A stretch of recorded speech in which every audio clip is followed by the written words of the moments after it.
चाहूंगी इस मंच पर जिनको वो है, इनका नाम भी बिल्कुल कविता और शायरी की तरह है। उफ, क्या नाम है, खलीक मंजर वजीदी। क्या मैं सही पढ़ रही हूँ? बिल्कुल बिल्कुल सही पढ़ा आपने। तो खलीक मंजर वजीदी जी, आपका नाम भी बिल्कुल शायरी की तरह है। और आपके बारे में मैं कुछ कहना चाहूंगी कि आपकी जो इंट्रोडक्शन जो मुझे आया है, उफ, बहुत लंबा चौड़ा है। वही है, यहाँ पे जो जितने भी पीएलजी मंच पर लोग जुड़े हुए हैं, वो सब के सब मुझे लगता है कि साहित्य के पारंगत हैं और बहुत अच्छी उनकी लेखनी है। सब धनी लोग हैं, बिल्कुल साहित्य और रचनाओं से परिपूर्ण हैं। और इनके बारे में मैं यही कहना चाहूंगी कि इन्होंने पहली बार जो मुशायरा और कवि सम्मेलन जो इन्होंने अटेंड किया था, वो भी तुफैल सर के साथ ही किया था। क्या बात है, जामिया इस्लामिया, वाह, बहुत खूब, बहुत खूब। इनके साथ के मतलब बहुत बड़ी बात है कि एक साथ कोई व्यक्ति एक साथ शिरकत करे और एक मंच पर आज जुड़े हुए हैं। बहुत अच्छा लग रहा है आपको पुकारते हुए मुझे। और इन्होंने स्कूल के समय में यानी विद्यालय के समय में city museum writing story on writing story पे इन्हें अवार्ड भी मिल चुका है। ये पोएट्री लिखते हैं, बहुत सारी रचनाएं लिखते हैं, कुछ खास अलग नहीं लिखते परंतु हर चीजों पे लिखते हैं। मुझे लगता है इस मंच पर सभी ने अपनी उम्र लिखी हुई है। क्यों लिखा है मुझे समझ में नहीं आ रहा है, क्योंकि शायद तुफैल सर को बताने के लिए, परंतु मंच संचालिका होने के नाते मैं यही कहना चाहूंगी कि आज सभी के सभी मुझे 20 वर्ष से ज्यादा नहीं दिख रहे हैं, सब 20+ नजर आ रहे हैं। तो आज आप मंच पर आइए खलीक वजीदी जी। नहीं, मैं तो इसलिए नहीं लिखती हूँ कि अंडर एज हो जाऊंगी। ये आपने सही कहा स्मृति जी, ये माशाल्लाह 20 साल के ही है। बिल्कुल, ये मंच 20 वर्ष के ऊपर के लोगों का है ही नहीं। मैं नहीं मानती 20 और 25 वर्ष के अंतराल के अंदर जितने लोग हैं यहाँ उपस्थित हैं, उसके ऊपर वाले यहाँ पर अलाउड नहीं है। तो जो है वो निकल जाएगा, जो जो जो 25 और 20 के भीतर हो यही पर मंच पर रहेगा। चलिए, ये तो हंसी मजाक की बातें हो रही है। 20 की उम्र में ही जीना सीखा था, बाकी का तो एक्सपीरियंस है या वर्किंग नॉलेज है। बस हम लोग तो बचपन नहीं बताते, छोटे वाले बच्चे की उम्र बताते हैं, बड़े वाले की बताते ही नहीं है। एक शेर है कि मौकूफ आरज़ू पे है तवानाई हयात, पीरी शबाब है गर तमन्ना जवान है। क्या बात है, क्या बात है, क्या बात है, क्या बात है, क्या बात है। हम भी सिर्फ अपना हमजा दिखाते हैं सबको, हम भी सिर्फ अपना हमजा दिखाते हैं, बाकी दो हम छुपा देते हैं। तो आइए मंच पर, आपको मैं स्वागत करती हूँ खलीक वजीदी साहब। बिखरने दो होठों पर हंसी की फुहारों को, बिखरने दो होठों पर हंसी की फुहारों को, प्यार से बात कर लेने से कोई दौलत कम नहीं होती। प्यार से बात कर लेने से कोई दौलत कम नहीं होती। तो जहाँ जिससे मिले प्यार से बात करें। और आपके इस मीठी बातों को और इस हास्य कविता का जो हमारा संचालन हो रहा है, मंच पर आपका स्वागत करती हूँ, तालियों से स्वागत है। बहुत देर से प्रतीक्षारत है और सभी की कविताएं ये बहुत ध्यान से सुन रहे हैं। मैंने खास करके इनको देखा कि सभी की कविताओं को बहुत ध्यान से सुन के बहुत आनंद ले रहे हैं। तो ऐसे बहुत कम व्यक्ति होते हैं। और दूसरे जो आखिर में बुलाऊंगी अवधेश जी, वो भी बहुत प्यार से मुस्कुरा रहे हैं। ये बहुत बड़ी बात है कि दूसरे की रचनाओं में ध्यान मग्न होकर सुनना और उनके चेहरे पर वो भाव जब दिखता है तो बड़ा ही आनंद की प्राप्ति होती है। तो बहुत बहुत आपको इसके लिए भी विशेष धन्यवाद कि आप सबको सुन रहे हैं। तो स्मृति जी, बहुत बहुत शुक्रिया आपका इस इंट्रोडक्शन के लिए। और आपका जो संचालन है वो बहुत ही यूनिक था। In fact I would say, I mean, don't not to offend any other anchors, बहुत मजा आया। It was like the one of the best anchoring I have seen. So और मैं ये बता दूं, अभी यहाँ पे 11:30 हो रहा है, मैंने अभी तक नाश्ता भी नहीं किया। I don't want to miss this, you no.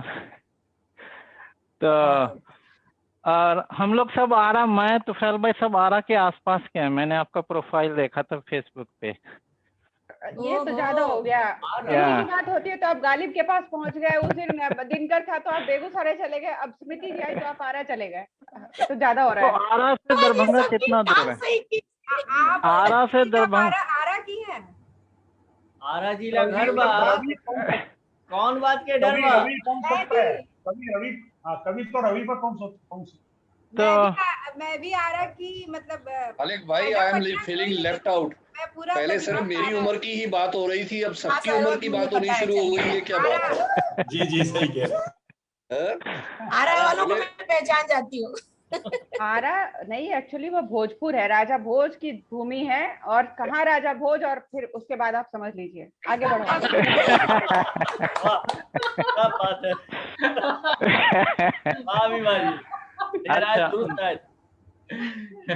अच्छा, तो एक बात और मैं बता दूं, मैं पिछली जो एपिसोड हुआ अभी उसमें मेरा नंबर पहला था, तो पहला हो या आखिरी हो, I think we should enjoy the whole episode, you know, तभी मजा आता है, तभी सीखने को कुछ मिलता है। बहुत अच्छे, बहुत अच्छे। और मैं तो किंडरगार्टन में मुझे प्रमोशन चाहिए, तो मुझे ये सब यू नो मेंटेन करना पड़ता है, यू नो, सब बेसिक एटिकेट्स हैं। आपके धैर्य को सलाम करती हूँ, सचमुच मैं बहुत देर से देख रही हूँ, आप बहुत प्यार से सुन रहे हैं। बहुत बहुत धन्यवाद। तो पहली कविता ह्यूमिलिटी है, वरना मैं आपको बता दूं कि आपकी जो वो धन्नोज सीरीज की कहानी है, that is really class. Thank you sir, thank you. वो मैं अभी थोड़े दिन से लास्ट ईयर से लिखना शुरू किया मैंने, तो आप लोगों को अगर अच्छा लगता है तो मैं लिखता रहूंगा। जी बिल्कुल लिखते रहिए, कलम बिल्कुल कलम बंद नहीं होनी चाहिए, लेखनी चलती रहे, अनवरत चलती रहे। तो खलीक भाई एक छोटी सी बात कहना चाहूंगी। आपने माध्यम धन्नो को बनाया है, लेकिन जो आपकी उन मैसेजेस को पढ़े वो समझ जाए कि किंडरगार्टन छोड़िए, आप तो पीएचडी को मात देते हैं। और मैंने पिछली बार अर्जी भी दी थी कि आपको पीएचडी का स्टूडेंट डिक्लेयर कर दिया जाए। थैंक यू किंगर जी, आप तो हमारी आपको तो मैं बहन मानता हूँ। आज मैं टीवी पे भी ये पीएचडी लगा के आया था, हमारी मोहतरमा भी शायद सुन रही हूँ। अच्छा। तो फिर हम लोग बसंती की भी बात करें। तो मेरी दूसरी पोएट्री जो है वो थोड़ा डिफरेंट है। लास्ट 20 ईयर में शायद world has changed, you know, और वो हमारे लिए और हम जो लोग आईटी में उनके लिए तो बहुत ही अच्छा हुआ। There were lot of job opportunities, but उसका एक डाउन साइड भी था।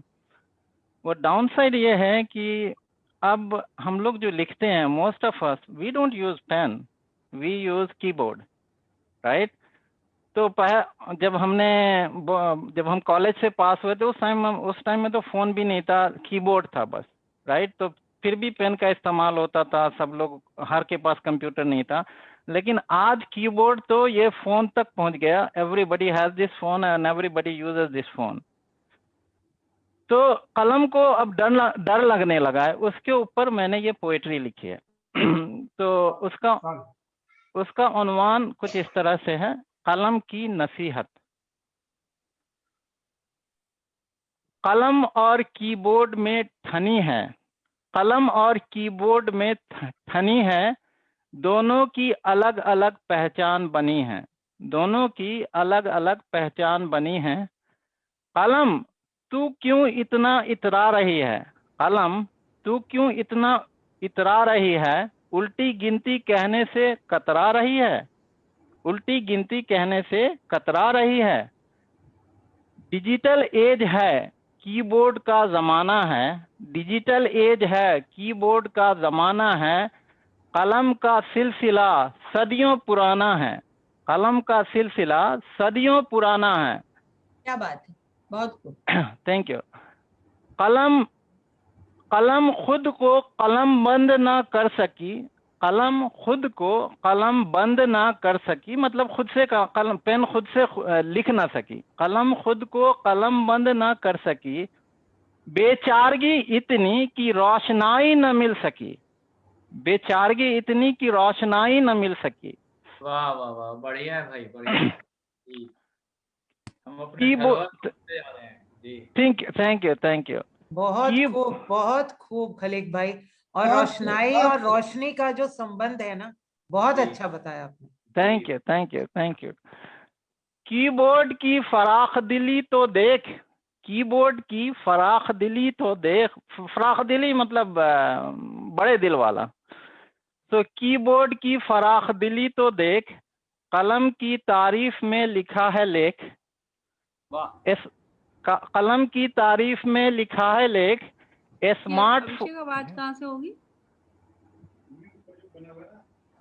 कीबोर्ड की फराख दिली तो देख, कलम की तारीफ में लिखा है लेख, स्मार्टफोन में म्यूट अनम्यूट यहीं से तो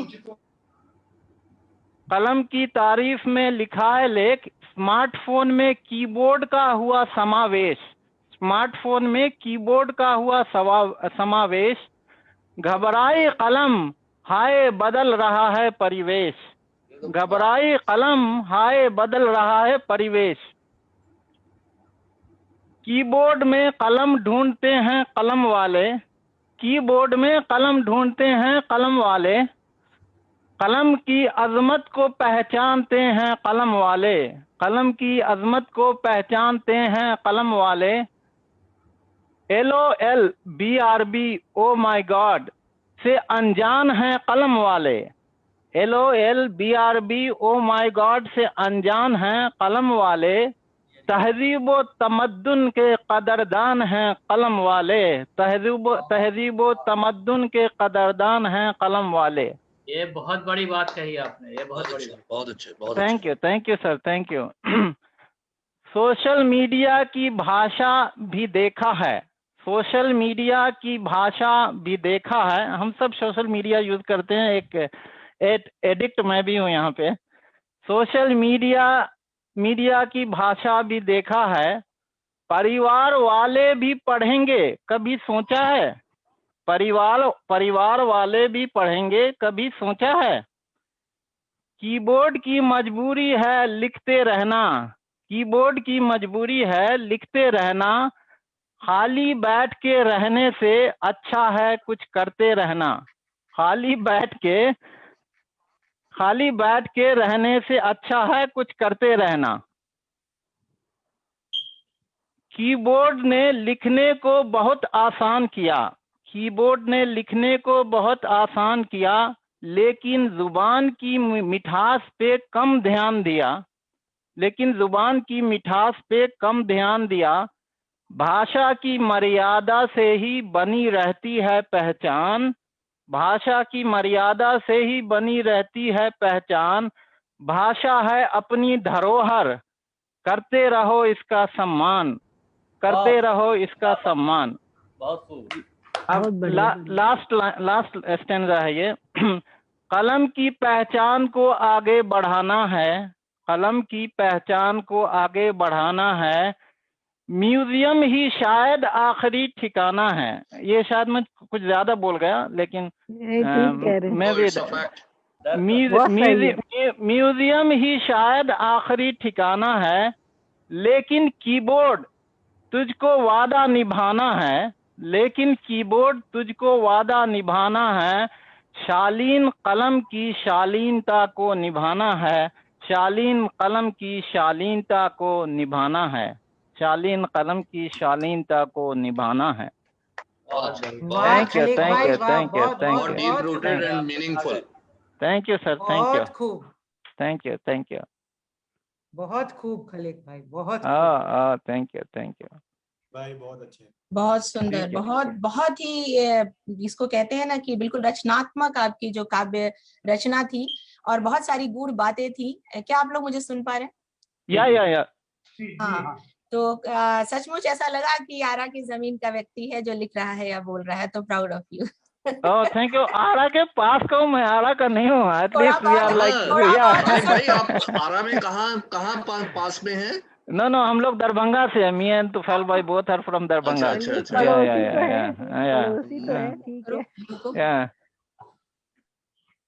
तो बहुत ही खूबसूरत आपने पढ़ा, सचमुच इसमें गूढ़ बातें थी। और आजकल जिस तरह से हम लोग अपनी भावनाओं को खत्म कर चुके हैं, कीबोर्ड पर लिखते हैं, तो वो बातें जब कलम से लिखते थे तो सचमुच वो बात ही अलग होती थी। बिल्कुल सही कहा आपने, और बिल्कुल सही रचना थी आपकी, दिल तक पहुंचने वाली और दिल में उतरने वाली।